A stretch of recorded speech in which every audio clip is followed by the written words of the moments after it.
Saludos, bienvenidos a esta nueva entrega de Cuba, Encuentro con la Memoria, del Instituto de la Memoria Histórica Cubana contra el Totalitarismo.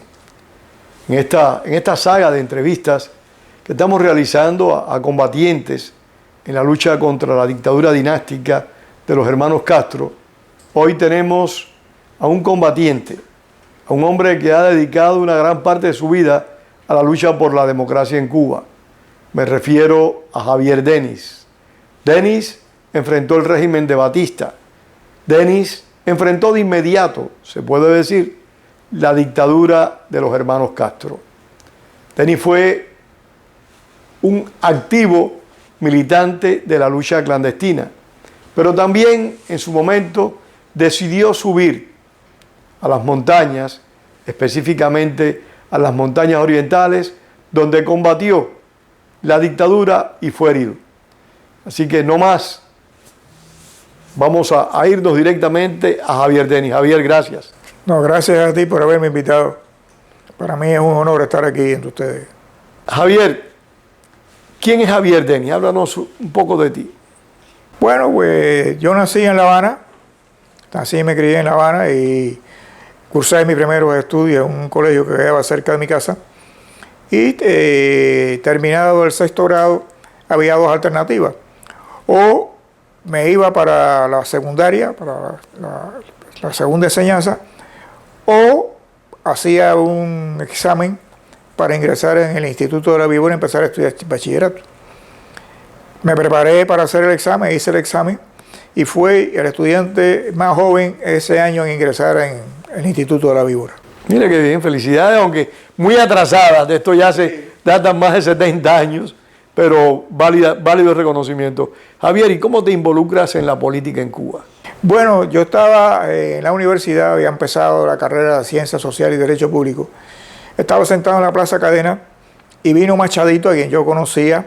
¿Quién es Machadito? José Machado, que fue asesinado en Humboldt 7 con Juan Pedro Carbo Serviá, Fructuoso Rodríguez y yo, Westbrook.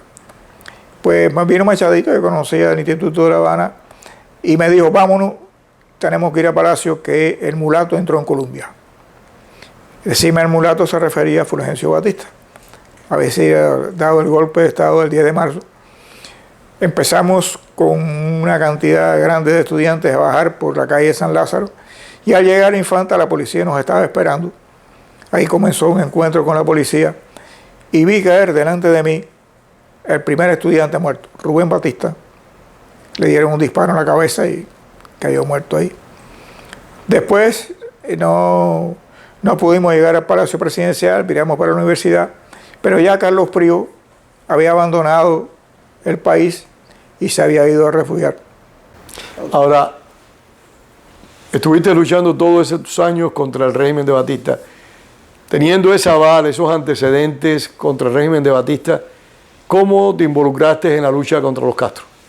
Bueno, da la casualidad que yo tenía un gran amigo, Orlando Rodríguez, que junto con David Salvador y otros dirigentes sindicales más, había fundado... Permiso, Javier. Para beneficio de quienes nos están viendo, David Salvador fue un líder sindical que enfrentó también al régimen de Batista y al triunfo de la revolución se convirtió en el primer secretario de la CTC.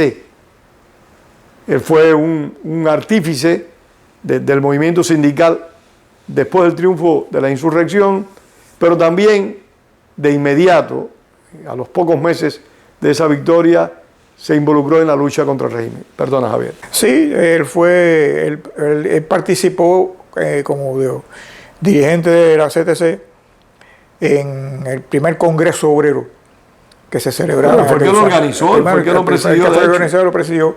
Pero allí se dio cuenta que los comunistas estaban penetrados, habían penetrado el gobierno de una manera formidable para ellos. Fue destituido. En su lugar se nombró a Lázaro Peña, un viejo militante del Partido Socialista Popular. Y David fundó, junto con otros dirigentes sindicales, el movimiento 30 de noviembre FAN País.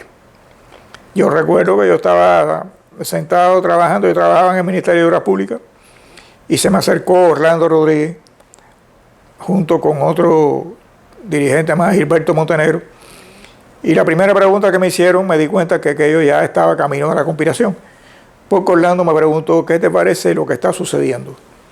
Y yo le pregunté, ¿vienes a hablar conmigo o vienes a invitarme a conspirar? Me dijo, las dos cosas.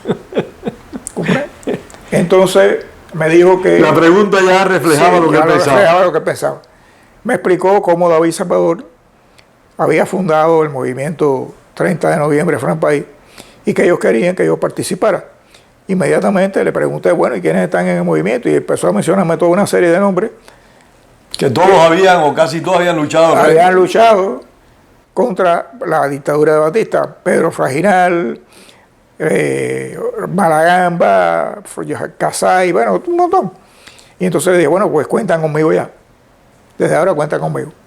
Y me dijeron, bueno, vamos a avisarle al jefe de acción y sabotaje para que él hable contigo. Y yo, ¿quién es? Me dijo, no, Irán González. Imagínate, yo conocí a Irán González de la época de la lucha contra Batista. Y le dije, bueno, sí, perfectamente bien. Y ahí empecé a conspirar en el movimiento 30 de noviembre y hacer lo mismo que habíamos hecho contra el gobierno de Batista. O sea, nada nuevo. Ustedes simplemente siguieron las pautas que la dictadura de Fulgencio Batista había determinado, ya que no había vía electoral, y como Castro tampoco dio espacio para la vía electoral, ustedes asumieron el mismo papel. Asumimos el mismo papel. Comencé a conspirar en acción y sabotaje con Irán y otros compañeros más. Entonces, fue pasando el tiempo. ¿Cumpliste alguna misión en particular que puedas contar? Sí, cumplí varias misiones, pero una de ellas, la más importante de todas, fue que en un momento determinado, el movimiento dirigido por Fernando del Valle Galindo, que era el jefe militar, en una reunión se determinó que era necesario abrir un frente militar, que ya había alzado en las lomas de Pinar del Río, en la Sierra del Escambray, por supuesto, en los llanos de Matanza y Camagüey, había alzado también. Y entonces Fernando, que había sido capitán del ejército rebelde, había luchado a las órdenes de Juan Almeida y que conocía una parte de la Sierra Maestra donde ellos habían estado, pues determinó mandar a dos compañeros, Pedro Fraginal y Raimundo Emeterio López Silvero, hacia una zona conocida como las minas de Hueycito. Ellos fueron allá, se entrevistaron con una serie de campesinos, una serie de empresarios, pero no pudieron lograr concretar nada. Fernando entonces se dirigió a la zona donde él había estado alzado, que era la zona de Pilón, Caridad de Mota, Campechuela, por ahí, a una finca de unos hermanos, los hermanos Ávila. Habló con ellos. ¿Fue Fernando él mismo? Él mismo, él no mandó a otra persona. No mandó a otra persona, fue él mismo. Habló con ellos y determinaron pues crear un grupo guerrillero. A mí me dieron la tarea de recoger las armas que teníamos, que le habíamos sustraído de distintos cuarteles, etcétera, etcétera, mandarlas para Holguín. La habían sustraído sin violencia, o sea, no, sin violencia, sin violencia. Se la habían llevado por... O sea, ya la habían llevado, sí. Y gran parte de ellas estaban en casa de ese gran luchador y excelente hermano Alfredo Elías. Ustedes trasladaron las armas desde La Habana a Holguín. A Holguín. A Holguín.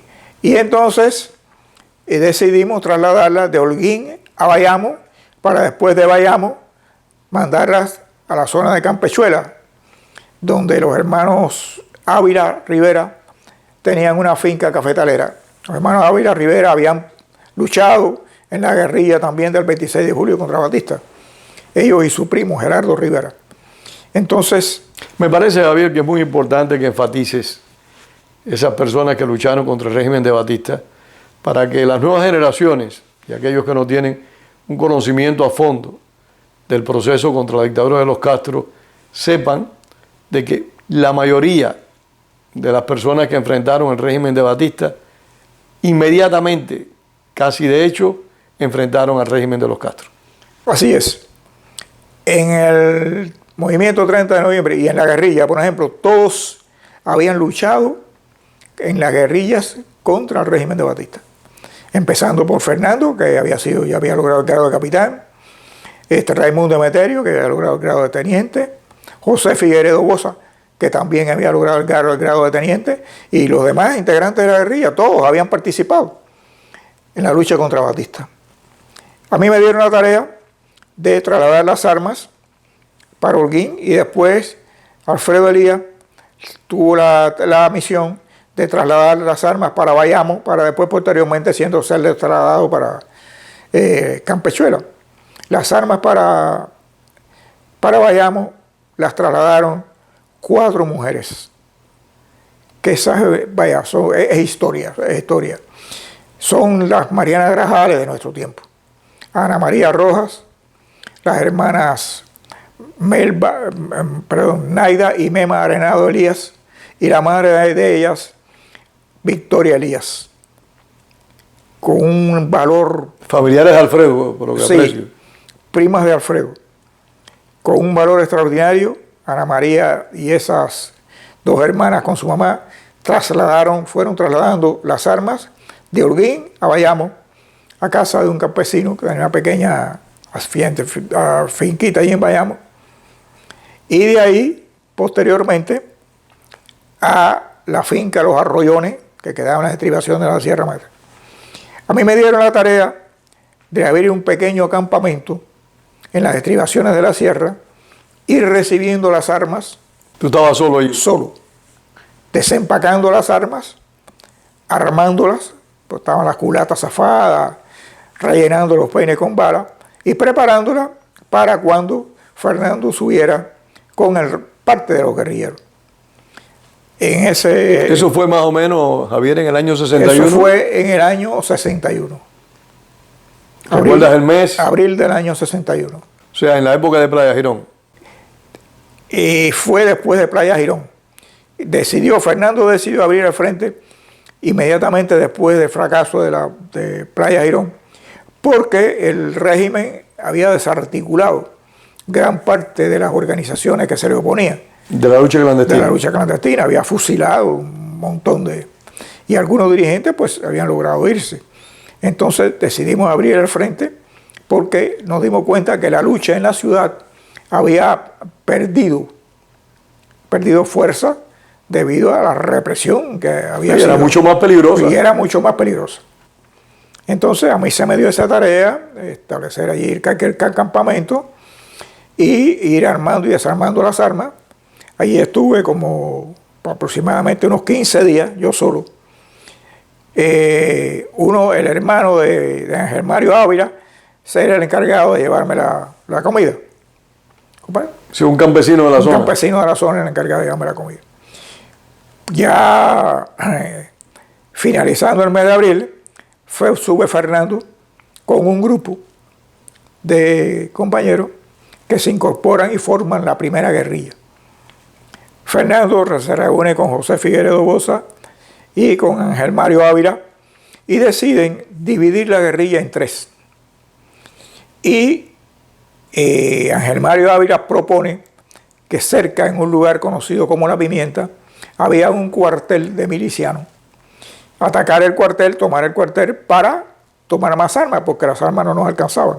O sea, había más hombres que armas. Más hombres que armas. Un proceso que se repitió prácticamente en todas las áreas donde se desarrolló la lucha guerrillera, que había muchos combatientes que no tenían con qué pelear, no tenían armas. Uno de los grandes problemas que nosotros tuvimos fue precisamente que, por ejemplo, establecíamos un campamento y 2 o 3 horas más tarde teníamos que movernos por la cantidad de campesinos que venían a unirse a nosotros, pero nosotros no teníamos las armas para darle. ¿Comprende? Entonces, el grupo dirigido por Ángel Mario Ávila atacó el cuartel en La Pimienta, que el ataque lo encabezó Orlando Vázquez Sanz y Ovidio Pérez Dorta, que conocemos como el artillero. Sí, el artillero. Desafortunadamente murió recientemente. Ahí recogieron una cantidad de armas, pudimos armar una cantidad de campesinos y entonces comenzamos a avanzar por las estribaciones de la sierra para llegar a un punto donde pudiéramos abrir un campamento. El ataque al cuartel fue exitoso. Fue exitoso, el ataque al cuartel fue exitoso, sobre todo porque Ovidio Pérez Dorta manejaba una ametralladora calibre 30. Cuando empezó a tirar con la ametralladora aquella calibre 30, No hay quien soporte eso. los milicianos se lanzaron por la ventana y se mandaron a correr fuera de allí, ¿no? Y ocuparon armas. Sí, ocupamos armas. Entonces, como nos dimos cuenta que teníamos la posibilidad de incrementar mucho más la guerrilla, Fernando estableció comunicación con los miembros del movimiento 30 de noviembre en Santiago de Cuba. Y ellos le dijeron que tenían preparada una embarcación con armas y una planta de radio. ¿En el extranjero? No, en Santiago de Cuba. En Santiago de Cuba. Entonces, que se la iban a dirigir en un pequeño barco hacia un lugar que se conocía como la Marea de Portillo, que es un lugar precioso. En plena Sierra Maestra, es un riachuelo que desemboca en el mar, hace una ensenada allí, comprende, el piso de la ensenada es todo unas piedras blanquecinas, precioso. ¿Cómo se llama el lugar? Se me llama la Marea de Portillo. Entonces, nosotros comenzamos a avanzar hacia la Marea de Portillo, pero caímos en un cerco. Teníamos la suerte de tener dos guías que conocían muy bien la zona, que incluso habían sido también guías de las guerrillas del 26 de julio.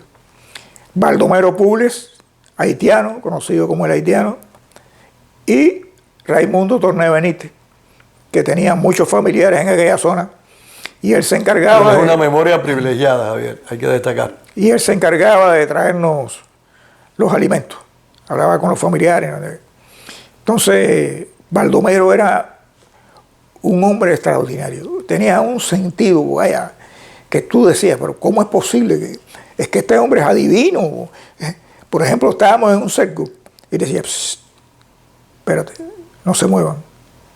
No, por aquí, por aquí. Y por ahí salíamos del cerco. Era increíble. Para beneficio de los que están viendo esta entrevista, explícale qué es un cerco.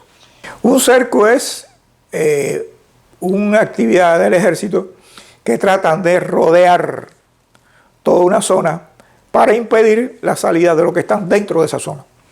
Claro.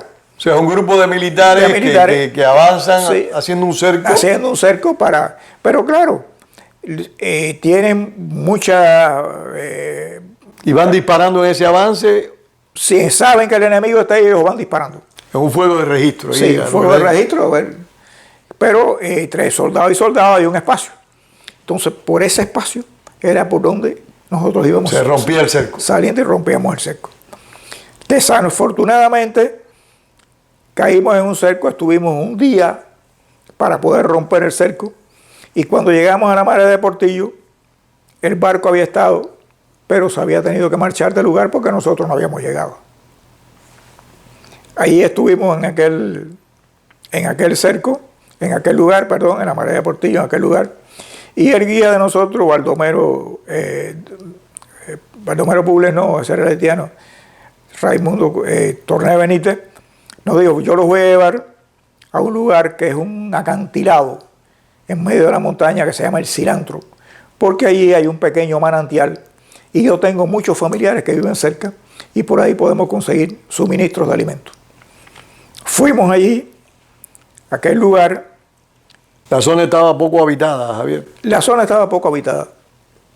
La zona estaba poco habitada porque... Hasta ese momento nada más que habían sostenido ese solo encuentro con la milicia o habían sostenido... No, habíamos sostenido más. ¿Habían tenido algún ya combatiente herido o muerto? Bueno, después que yo caí herido... No, después. Anteriormente no. Anteriormente no. Anteriormente no. Porque los que dirigían la otra parte de la guerrilla, Ángel Mario se conocía perfectamente bien aquella zona, y el otro que dirigía la guerrilla, pues también se conocía perfectamente la zona, ¿comprende? El jefe de las tres guerrillas era Fernando. El jefe de las tres guerrillas era Fernando. Pero no centralizó la cosa, ¿comprende? Sino que dio responsabilidades para que los demás guerrilleros pudieran operar independientemente. Y así fue, ¿no?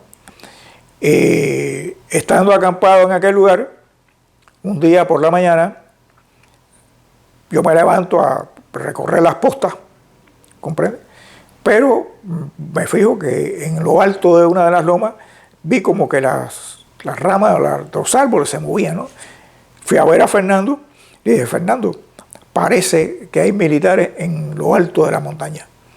Y en ese momento que estoy hablando con Fernando, sentimos unas voces. Y era que efectivamente había militares que estaban ahí y que venían bajando posiblemente a coger agua en el manantial, pero no sabían. ¿Y ustedes estaban en el manantial? No sabían que nosotros estábamos. ¿Cuántos eran ustedes aproximadamente? 22. ¿Y las otras guerrillas tenían más o menos la misma cantidad? Eran 2 guerrillas más. 2 guerrillas más. O sea, el grupo lo integraban más de 60 guerrilleros. Éramos alrededor de 66 guerrilleros más o menos. Ya. Del grupo. Que después que... Te pregunto eso y otra digresión, porque es importante hacerle saber a quienes ven esta entrevista de que aún después del fracaso de Bahía de Cochino, por la falta de asistencia que supuestamente iba a prestar el gobierno de Estados Unidos a los expedicionarios, un número importante de cubanos se alzaron en armas en diferentes lugares del país. Por ejemplo, en la región de Trinidad, si no me equivoco, en Caracusey, se alzó quien fuera el último guerrillero de las montañas del Escambray, conocido como Cheito León. Y es importante destacarlo, que los cubanos lucharon contra la dictadura antes de que los americanos estuvieran dispuestos a ayudarlos y siguieron luchando contra la dictadura aún después que los americanos demostraron, como lo hicieron en Playa Girón, que su ayuda estaba limitada a lo que ellos entendían y no expresa y explícita a los opositores al castrismo como ellos requirieran.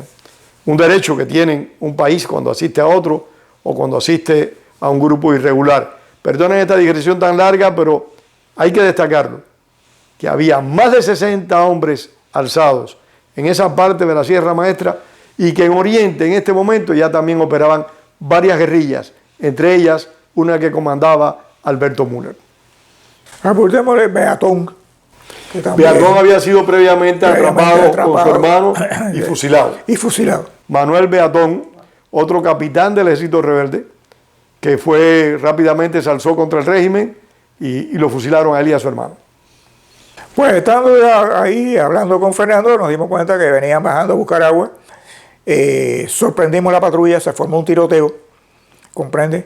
Los disparos se hicieron mucho más intensos y ahí me dieron un tiro por la espalda. ¿Pero usted tenía al enemigo de frente? Teníamos al enemigo de frente. ¿Qué fue fuego amigo? Uno de los integrantes de la guerrilla se le fue el tiro del fusil y el tiro me lo dio por la espalda.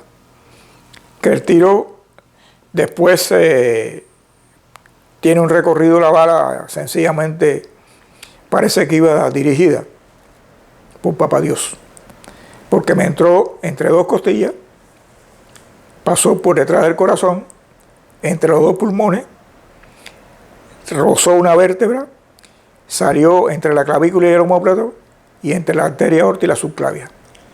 No te tocó nada de eso pasando por al lado, increíble. Lo que sí seccionó toda una serie de nervios principales que hicieron que yo quedara totalmente inválido. No podía mover. Ahí en pleno combate inválido. Inválido, no podía mover ni las manos ni los pies. Entonces, uno de los integrantes de la guerrilla, Gerardo Rivera, se dio cuenta que yo había sido herido y empezó a gritarle a Fernando, había caído herido. Entonces, bueno, arriba, vamos a salir de aquí. Me montaron en una lona y me empezaron a arrastrar. Una lona. ¿Qué? Una lona. Me empezaron a sacar hasta que me sacaron del cerco. Iban a cargar conmigo, pero yo empecé a protestar. No pueden cargar conmigo, no pueden, porque sabía que estaba poniendo en peligro el resto de la guerrilla. Un hombre cargado, había 4, creo que. Entonces Fernando vino, yo empecé a discutir con Fernando, le pedí que me matara. Fernando sacó la pistola, me la puso en la cabeza y con la misma la tiró para el medio del monte y salió corriendo llorando. Entonces ahí me recostaron un árbol y me dejaron ahí recostado en un árbol. Allí estuve 2 días. 2 días espantosos, porque de día el calor te hace sudar a mares. Y seguía sin poder mover las manos. Movía las manos, viendo cómo las ratas me arañaban la pierna. Y de noche el rocío te hace temblar tremendamente. A los 2 días, después supe, ¿no? Me lo contó el capitán que... ¿Estabas consciente, inconsciente? Estaba consciente. Un soldado que venía en una patrulla, un soldado enemigo, que venía en una patrulla pero se apartó de la patrulla para hacer sus necesidades, se tropezó conmigo. Bueno, te alumbró. Llamó al capitán, el capitán se acercó, me empezó a preguntar cuántos éramos, hacia dónde nos dirigíamos, yo no le contestaba nada. Me preguntó si tenía sed, le dije que sí, sacó la cantimplora, me dio agua, y entonces me dijo, mira, nosotros no podemos cargar contigo, pero vamos a avisarle a un grupo de campesinos de esta zona que colabora con nosotros para que te vengan a buscar y te traten de llevar a un hospital militar que hay cerca de aquí. Y así fue. Pero los campesinos venían con uno de nuestros guías, Raimundo Torné Benítez, al cual le habían dado 8 balazos, todos a Sedal. Lo tenía preso, por supuesto. Sí, sí, sí. Eso eran campesinos partidarios del régimen. Partidarios del régimen, colaboradores del régimen.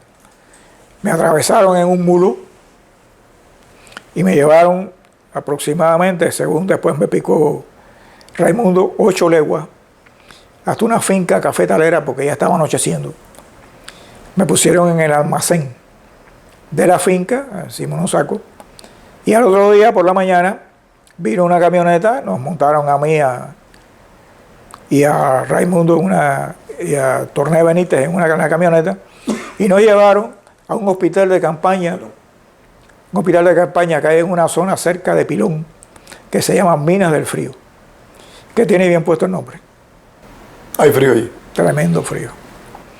Allí tuve la suerte de que el médico que estaba haciendo el posgraduado había sido compañero mío de bachillerato. Entonces inmediatamente me puso un suero, me pasó una sonda porque yo no podía orinar, que estando en el almacén de tabaco, yo estaba retorciéndome porque no podía orinar, ¿no? Y vino una viejita, se me acercó y me preguntó que qué me pasaba. Y dije, no, es que no puedo orinar. Y se me está bien, te voy a dar un cocimiento de patica de grillo para que puedas orinar.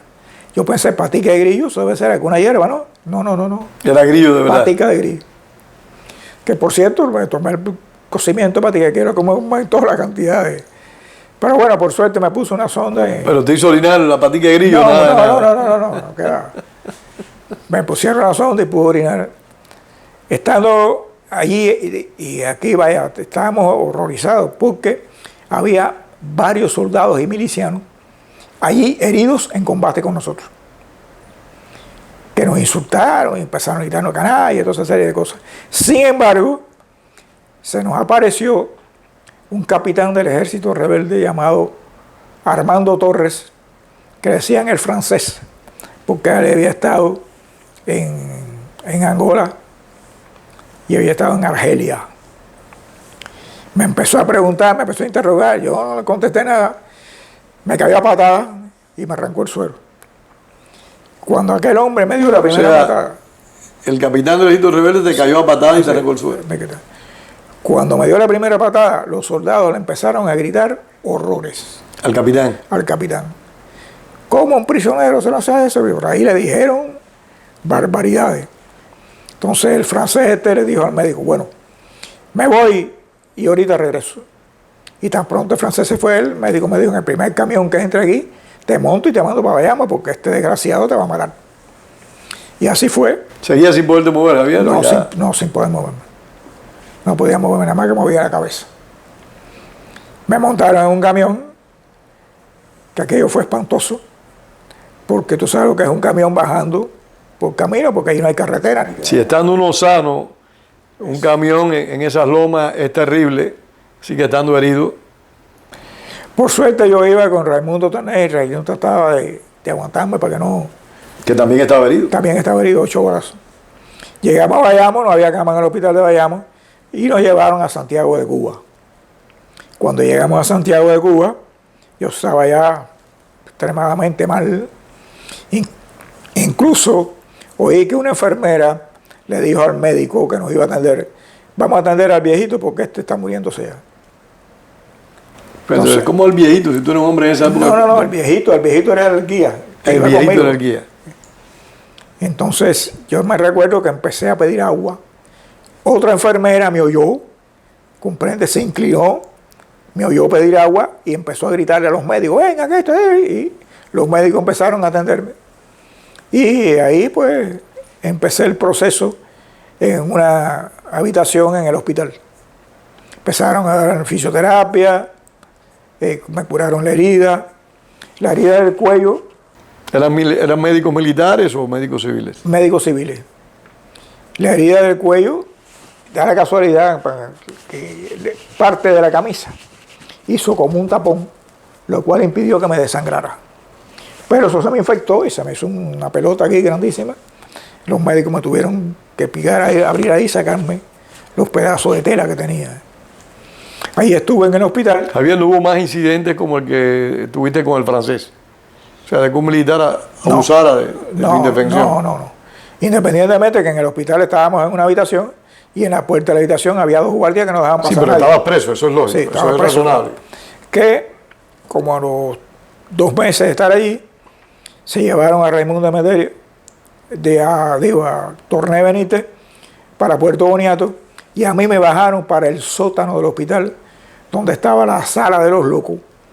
Pero había una celda con 8 camas, que era para los presos de Boniato, que se enfermaban y los tenían que traer al hospital. Y las cosas que yo vi... Perdona, prisión de Boniato, cárcel de Boniato, una cárcel emblemática en el presidio político cubano, similar al reclusorio nacional para varones de Isla de Pino, La Cabaña o San Severino. Uno de los lugares más espantosos, hay 2 lugares, uno en el extremo del otro, que son la cárcel de Puerto Boniato y la cárcel del 5 y medio de Pinar del Río. Espantoso ahí, ¿no? Incluso después ellos crearon ahí en Puerto Boniato otra prisión dentro de la prisión llamada Boniatico. Sí. Bien. ¿Y estuviste preso ahí donde llevaban a los presos de Boniato que se enfermaban? Que se enfermaban. Ahí estuve y ahí me celebraron el juicio.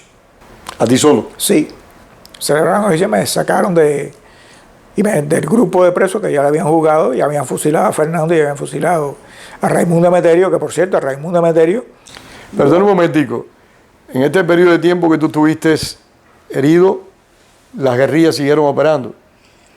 Antes de que me recogieran allí, las guerrillas siguieron operando, pero fueron cayendo incluso en un combate.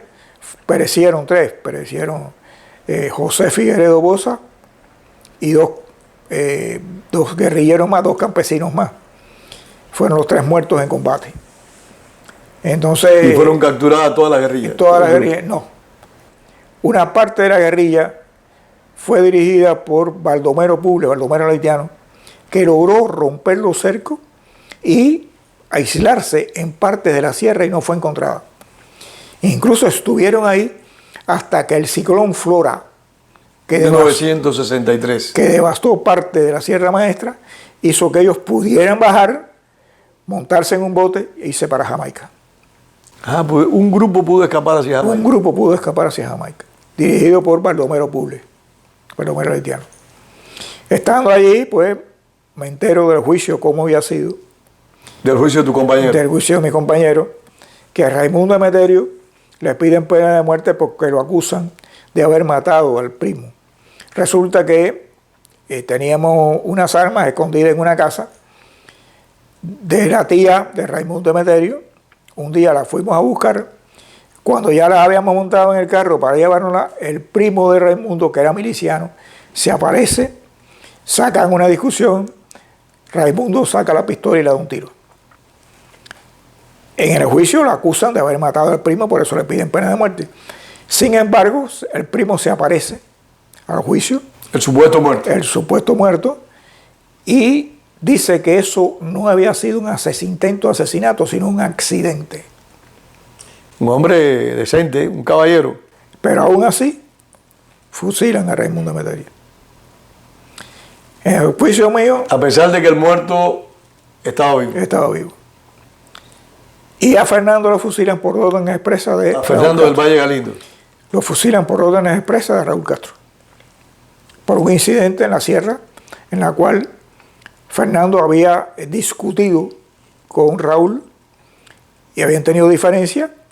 Raúl lo había sacado del grupo guerrillero de él, se lo había mandado a Juan Almeida, que Juan Almeida lo conocía. Y entonces ahí Fernando siguió. Pero bueno, el juicio mío es algo para reírse. Me sacan en una camilla para la sala donde hacían las curas. Veo que al lado mío hay sentado un señor con una toga puesta en las piernas. Empiezan el fiscal y los testigos a pedirme pena de muerte, de los horrores que dicen siempre, ¿no? Y cuando termina, el presidente del tribunal le dice, el abogado de defensa tiene la palabra. Y el hombre ha hecho así. Pido clemencia para mi defendido. Esa fue todo. Fíjate que la muchacha... Pero que eso no fue en tu caso solo. Eso era norma en los abogados de la defensa bajo el castrismo, que en muchas ocasiones pedían clemencia al Tribunal Revolucionario, a la vez que decían, ellos cometieron estos crímenes, cometieron estos delitos, pero perdónenlo, denle clemencia y no sean muy severos con ellos. En ningún momento defendían a los acusados. Fueron muy pocos y hay dos personas que se debe recordar, entre otros abogados defensores, Luis Fernández Caubí, que en la cabaña defendió de verdad hasta las consecuencias que fueran a muchos acusados, y también el abogado matancero, Fidel González. Entre otros abogados que pudieron haber tenido esa práctica, estos dos fueron destacados. Bueno, pues después me trasladaron para la celda ahí en la sala de locos. Ahí estuve un tiempo, hasta que me trasladaron para la cárcel de Puerto Boniato. Decía que viste cosas muy horrendas ahí en la... Sí. Por ejemplo, aplicaban electroshock a los enfermos mentales. Y si tú los ves cuando los traían, vaya, todos llenos de porquería, todo hecho un desastre era aquello, hombre. Aquello era verdaderamente horrible. Los tenían encerrados en celdas porque eran locos peligrosos. Los tenían encerrados en celdas individuales en el otro lado del pasillo donde nosotros estábamos. ¿Comprende? Entonces de ahí, bueno, me trasladaron para la cárcel de Boniato. Me pusieron en una celda ahí en la enfermería, lo que llamaban la enfermería. Ahí me pusieron en una celda. Y ahí estuve hasta que decidieron enviarme para el Castillo del Príncipe, donde habían hecho un hospital. ¿Ya estamos ya en el año 62 o todavía 61? Estamos ya en el año 63. 63. Ahí en el Castillo del Príncipe. Y después empecé, en el Castillo del Príncipe tuve la grandísima suerte de tropezarme con un profesor de educación física que habíamos tenido en el Instituto de la Vibra, José de la Seña Quintana, Pepe Aceña. ¿Estaba preso? Estaba preso allí. Allí Pepe me fabricó una mesa y junto con Francisco del Campillo, el doctor Casuso y otro muchacho más especialista en rehabilitación de inválidos, me empezaron a dar... ¿Tú seguías inválido parcialmente? Sí. Pero ya podía mover los brazos. Ya podía mover los brazos. No las piernas. No, las piernas no. Me empezaron a dar fisioterapia. ¿Los presos te daban fisioterapia? Sí. Pepe Aceña, Campillo, otro muchacho más que no recuerdo el nombre, el doctor Casuso, médico ortopédico formidable. Allí me levantaban todos los días después del desayuno, me acostaban en aquella mesa hasta la hora de almuerzo. 1 hora, y después de esa que pasaba esa hora, de nuevo, hasta las 6 de la tarde, que era la hora de la comida. Así estuve hasta que empecé a mover el dedo gordo del pie. ¿Mucho tiempo estuviste inválido, Javier? Estuve mucho tiempo inválido. Sí. Que desde luego, después de eso, Casuso un día me dijo, ya yo movía los pies un poco, me dijo, manda a buscar un par de muletas para levantarte la silla de ruedas. Mandé a buscar el par de muletas. Primera vez que yo estaba desesperado porque la visita terminara. Quería probar las muletas. Entonces, efectivamente, llegamos, Casuso y Campillo me pararon, Pepe Seña puso las muletas debajo del brazo, me dijo, camina, di unos cuantos pasos y me caí. Pero cerré la silla de ruedas y no camino más la silla de ruedas.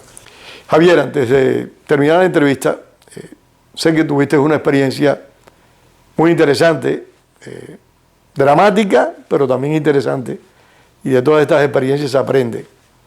Un episodio de tu vida en lo que los presos llaman la ciudad desnuda. Explícanos qué era la ciudad desnuda, dónde estaban y por qué esa ciudad estaba desnuda. Bueno, eso fue en una etapa en la cual el régimen no quería que se supiera que había presos políticos.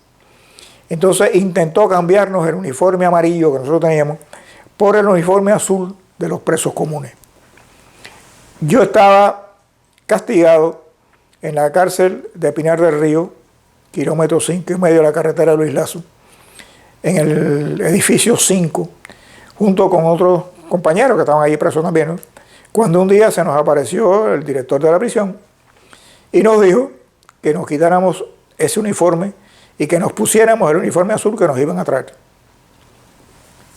Un grupo de nosotros se negó rotundamente a ponernos el uniforme azul.